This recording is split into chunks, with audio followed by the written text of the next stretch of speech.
सोमवारपासनं कांद्याचे बाजारभाव वाढायला सुरुवात झालेली आहे आणि आजही सकाळी लासलगाव, पिंपळगाव आणि परिसरातल्या बाजार समित्या किंवा पुण्यामध्ये कांद्याचे बाजारभाव हे 2 ते 3 रुपयांनी वाढलेले दिसून येत आहेत.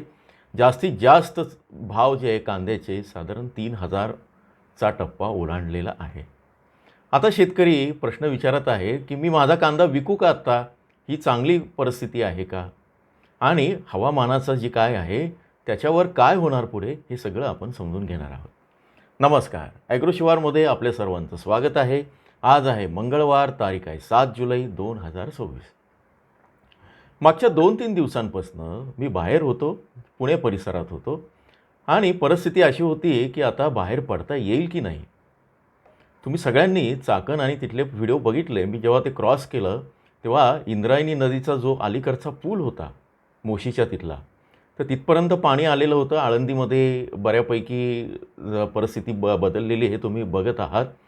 पण हे सगळं करून मग त्या पाण्यातनं वाट काढून जेव्हा आम्ही पुढे आलो, तेव्हा राजगुरुनगरपासून ते सिन्नरपर्यंत किंवा अगदी नाशिक येईपर्यंत पावसाचा काही पत्ता नव्हता. अगदी बारीक बारीक पाऊस होता. आता त्या पट्ट्यात कदाचित आज असेल, जर तुम्ही त्या पट्ट्यातले असाल, काय तर मंचरच्या घाटापासून घाट ओलांडल्यानंतरचा जो भाग आहे तो कोरडा दिसत होता. तिथून ते संगमनेरचा परिसर आणि पुढे तर पाऊस झाला आहे का ते मला कळवा. हा पाऊस आता पुढचे 3 ते 4 दिवस आपल्याला बाजारभाव आणि एकूणच सगळ्या याच्यावर परिणाम करणार आहे. आज सकाळी IMDनं जो अंदाज जारी केलेला आहे, भारतीय हवामान विभाग त्यांच्या वेबसाईटवर रोज सकाळी 8ला आणि दुपारी कधीकधी 4च्या सुमारास, कधी 1:30ला असे हवामान अंदाज दर 4-4 तासांनी प्रसिद्ध करतं.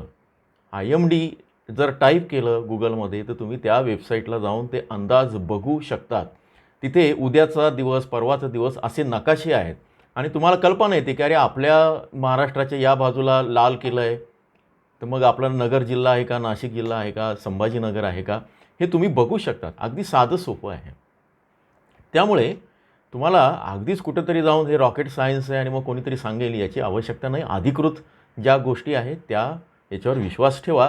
आता मी थोडक्यात कांद्याच्या बाजारभावाचा जो काही परिस्थिती आहे ते मी तुम्हाला सांगतो. 7 आणि 8 जुलै सर्वाधिक सक्रिय पाऊस आहे. 9-10 जुलैपर्यंत तीव्रता कमी होईल, पण अधूनमधून जोरदार सरी येतील. 10 ते 12 जुलैपर्यंत मध्यम स्वरूपाचा पाऊस सुरू होण्याची शक्यता आहे. आता कांद्याच्या आवकेवर काय परिणाम होतो आहे, तर काल जी आवक झाली आहे संपूर्ण राज्यात, त्यातही लासलगाव, पिंपळगावसह नाशिक जिल्ह्यामध्ये साधारण 1.25 लाख क्विंटल, साधारण 1,80,000 क्विंटलच्या आसपास आवक झाली आहे. आता ही आवक अपडेट होईल. एकूण राज्याची जी आवक आहे ती साधारण 3.5 लाख क्विंटल आहे, पण ती अपडेट होऊ शकते जर आणखी संध्याकाळपर्यंत अपडेट झाली. आता ही आवक बरेचदा सकाळची नोंदली जाते, तर तिथे लक्षात येईल की आवक बऱ्यापैकी आहे. आज मात्र जी आहे थोडीशी घटलेली आहे. पुणे परिसरात मात्र आवक कमी आहे पुणे बाजार समितीमध्ये. तर हा वेगवेगळ्या बाजार समिती आणि तुमच्या भागात पाऊस कसा आहे त्याच्यावर सगळं आहे. ढगफुटीचा धोका नाशिकला किती आहे, तर आज सकाळी जे अपडेट आले त्यानुसार तो पट्टा गुजरात, अहिल्यानगरकडे गेला आहे. गोदावरीला पूर आलेला नाही आहे मोठा, पण बऱ्यापैकी पाणी वाढलेलं आहे. अतिवृष्टीचा धोका मात्र आहे, कारण नाशिक आणि या परिसरामध्ये विशेषतः घाटमाथा परिसर आहे, त्र्यंबकेश्वर असेल, तिथे कालपासूनच संध्याकाळपासून पाऊस सुरू होता. पहाटे पाऊस झाला. त्याचं काय आहे ते आपल्याला कळेल. आता कांदा पट्ट्याचा अंदाज घेऊया. बाकीचं मी फार खोलात जात नाही. नाशिक अतिजोरदार ते अतिवृष्टी विशेषतः घाट परिसरामध्ये, आणि इथे कांदा साठवणीला धोका किती आहे आपल्याला काय बघायचं आहे, की माझा कांद्याला काय त्रास होईल साठवलेल्या. अत्यंत जास्त धोका आहे या परिसरामध्ये. तुमचा कांदा जर डोंगराळ प्रदेशात किंवा पश्चिम विभागात असेल, म्हणजे हा पट्टा कळवणपासून सुरू होऊन इकडे त्र्यंबकेश्वर, इगतपुरीपर्यंत जातो. सुदैवाने या भागात जास्त कांदा नसतो, पण मध्ये तो असू शकतो. तर त्याला काय परिणाम होईल तो असा आहे.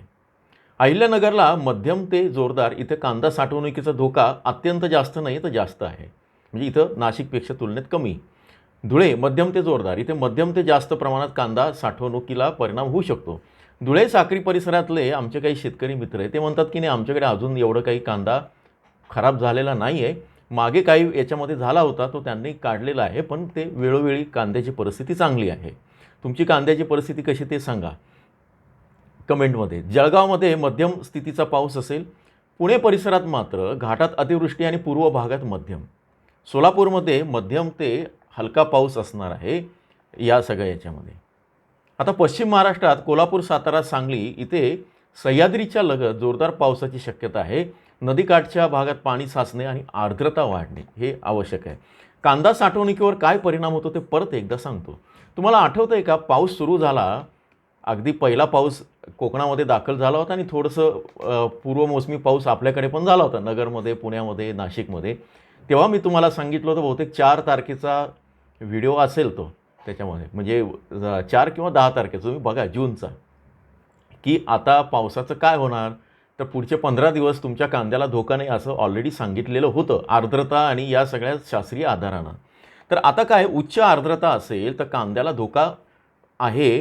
तो म्हणजे उत्तर महाराष्ट्र आणि पश्चिम महाराष्ट्रामध्ये 80 ते 95% आणि पश्चिम महाराष्ट्रामध्ये 85 ते 98% आर्द्रता असणार आहे.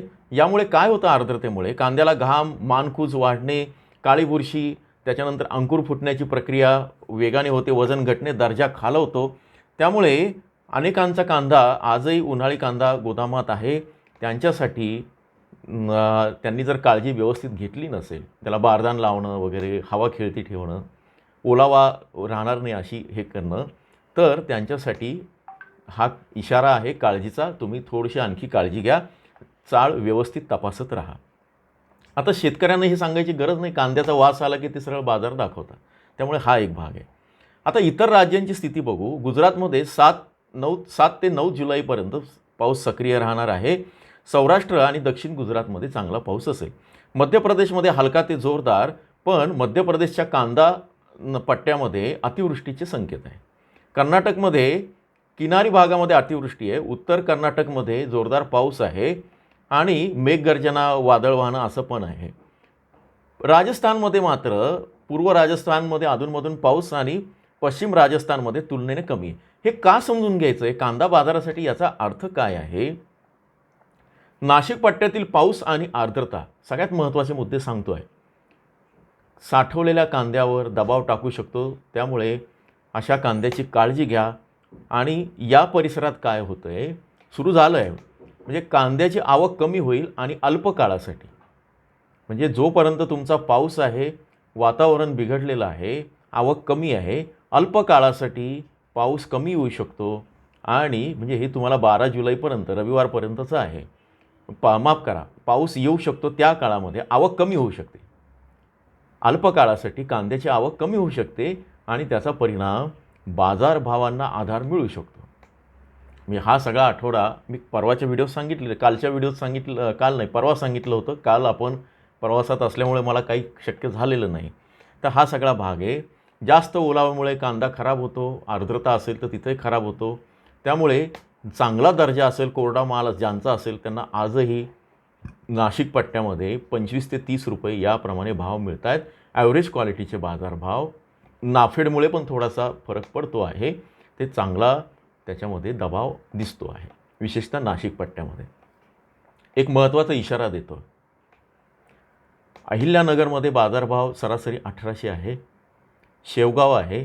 त्याच्यानंतर साक्री धुळ्यातलं, नाशिक जिल्ह्यातलं मालेगाव, मुंगसे हा एक पट्टा आहे.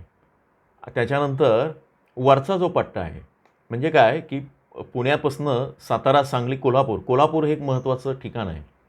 या ठिकाणी आणि छत्रपती संभाजीनगर या ठिकाणी कालचे बाजारभाव 2000च्या आतच होते. नाशिकमध्ये बहुतेक ठिकाणी सायखेडा सोडलं, पिंपळगाव बसवंतची उपबाजार समिती सायखेडा सोडलं तर 2000च्या पलीकडे होते, सरासरी सांगतो या. पण मी जे सांगितलेले बाजार आहे, मालेगावचं मुंगसे बाजार, पिंपळगावचं सायखेडा बाजार, आणखी एक बाजार मी विसरलो, साक्री, या ठिकाणी बाजारभाव कमी आहेत. हे सरासरी 1600 ते 1700 आहेत. त्यामुळे तसा विचार करा. आता एकूण शेवटचा निष्कर्ष सांगतो, फार काही तुमचा वेळ घेत नाही. जोखीम कशी आहे 7 ते 12 तारखेला साठवलेल्या कांद्याची? अत्यंत जास्त. कुठे आहे? नाशिक. जास्त आहे कुठे? पुण्याला, अहिल्यानगरला जास्त आहे, धुळ्याला मध्यम ते जास्त आहे, जळगावला मध्यम आहे, सोलापूरला मध्यम आहे. धुळे, जळगाव, सोलापूर या परिसरात जर तुमचा कांदा असेल तर थोडीशी तुम्हाला जोखीम कमी आहे. मात्र आवक जर या ठिकाणी वाढत असेल तर बाजारभाव ते काही फार हे नाही आहे. सोलापूरला आणखी एक आहे की 3,000 आणि 3,200 आणि 3,500 अशा पावत्या आणि व्हिडिओ व्हायरल होत आहेत. पण सोलापूरला किमान बाजारभाव फक्त 100 आहे हो. अनेक बाजार समित्यांमध्ये किमान बाजारभाव वाढलेले आहेत, 400 रुपये, 300 रुपये. म्हणजे काय खाद असेल, चोपडा असेल त्याला. पण सोलापूरला 100 रुपये याचा अर्थ ही नॅचरल एकदम वाढ नाही आहे 30 आणि 40 रुपये. त्यामुळे इथं तुम्ही सावध राहा. या संदर्भात आपण नंतर समाचार घेऊच या गोष्टींचा. आत्ताच्या परिस्थितीत काय आहे, एकूण समजून काय घ्यायचं आहे की कांद्याची जास्तीत जास्त काळजी घ्यायची आहे. साधारण 12 तारखेपर्यंत हे मार्केट असंच राहील, चांगलं राहील. त्यामुळे काळजी करायचं कारण नाही. मी सांगितलेले ज्या काही ठिकाणी आहे, छत्रपती संभाजीनगर, अहिल्यानगरचा काही भाग आणि धुळे, जळगाव इथे मात्र ते 2,000च्या खाली दिसत आहे. आता तुम्हाला अचूक बाजारभाव आणि बारकाईनं आपण सांगितलेल्या गोष्टी बघायच्या असतील तर तुम्ही जॉईनच्या बटनावर क्लिक करून जे मेंबरशिप व्हिडिओ तिथे बघा.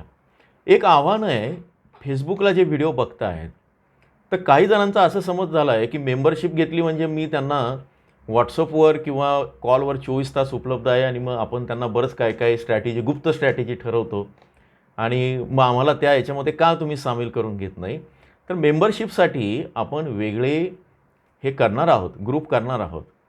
आता आपण मधल्या काळात जो ग्रुप केला तो शेतकरी आंदोलनाचा आहे. तिथे फार याबद्दल चर्चा करत नाही. अनेक तरुण त्याला जोडलेले आहेत.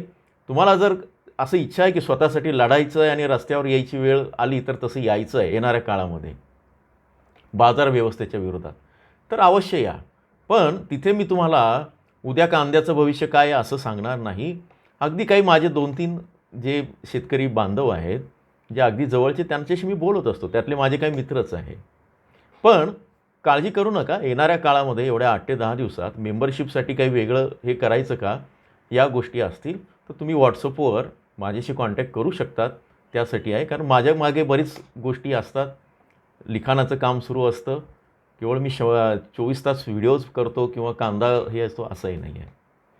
तर तुम्ही समजून घ्याल. संध्याकाळी जर शक्य झालं तर पुन्हा व्हिडिओ करू. तर आत्ताचं निष्कर्ष हा आहे. व्हिडिओ थोडा मोठा होतो आहे त्यामुळे थांबतो आहे. तुमच्या प्रतिक्रियांचं स्वागत आहे. धन्यवाद.